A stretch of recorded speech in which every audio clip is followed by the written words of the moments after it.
When High Lord Verkosh of the Galactic Empire summoned the Council of War, every corner of the Milky Way trembled. The long-ruled empire, forged in red suns and ash worlds, faced a new frontier, the small blue planet called Earth.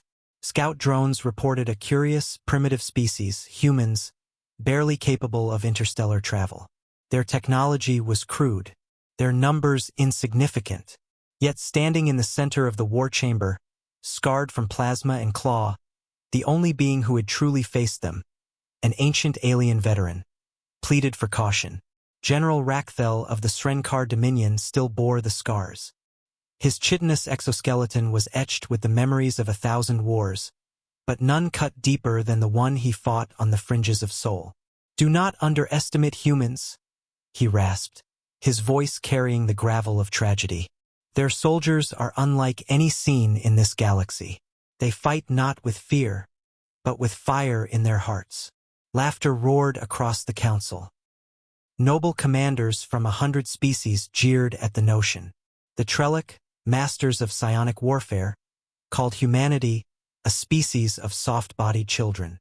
The iron-blooded Gorthan insisted humans were barely out of their jungles.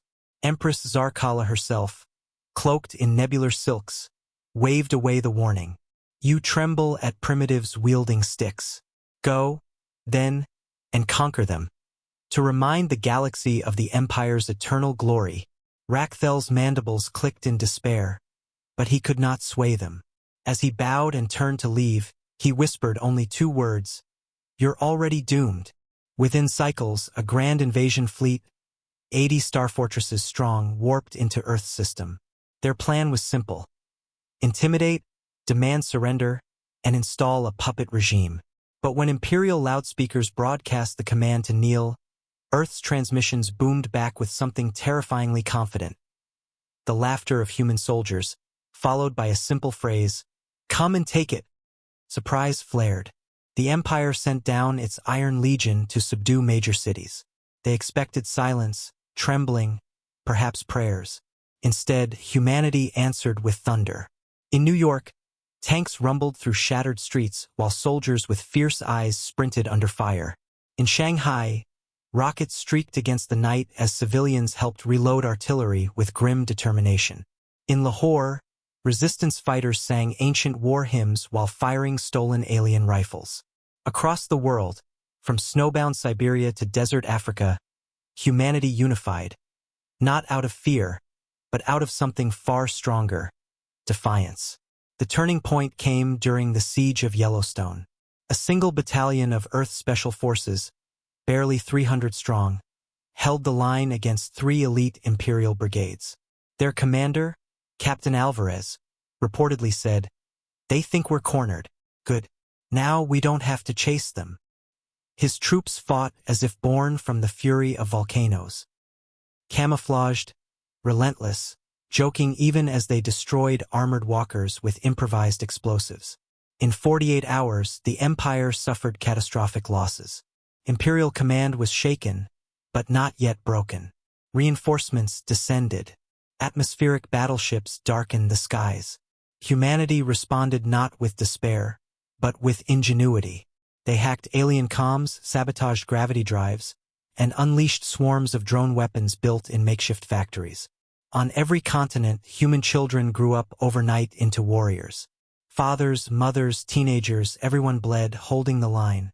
When the Empire unveiled its ultimate weapon, the Star Hammer orbital cannon, they thought victory was certain.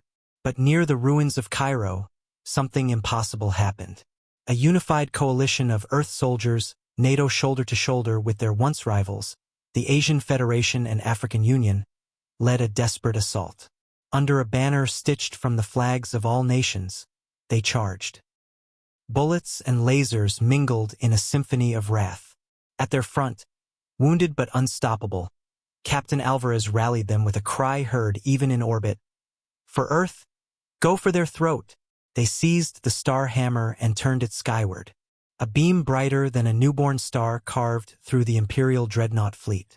Shockwaves rocked the Empire's throne world itself. The Galactic Council watched in horror as the once mighty armada crumbled in flames. Panic seized noble hearts. At last, Empress Zarkala realized the nightmare Rakthel had tried to warn them about. Humans weren't just soldiers, they were a force of nature. Defeated, the Empire retreated, leaving wreckage and echoes behind. The blue planet still burned in places, scarred by alien invasion, but its people stood victorious amid the smoke. Humanity looked not to the stars in fear, but with hunger. They had tasted galactic war and survived. In the aftermath, whispers spread across the galaxy. Traitors, pirates, warlords, all spoke the same legend. Beware the humans. They are not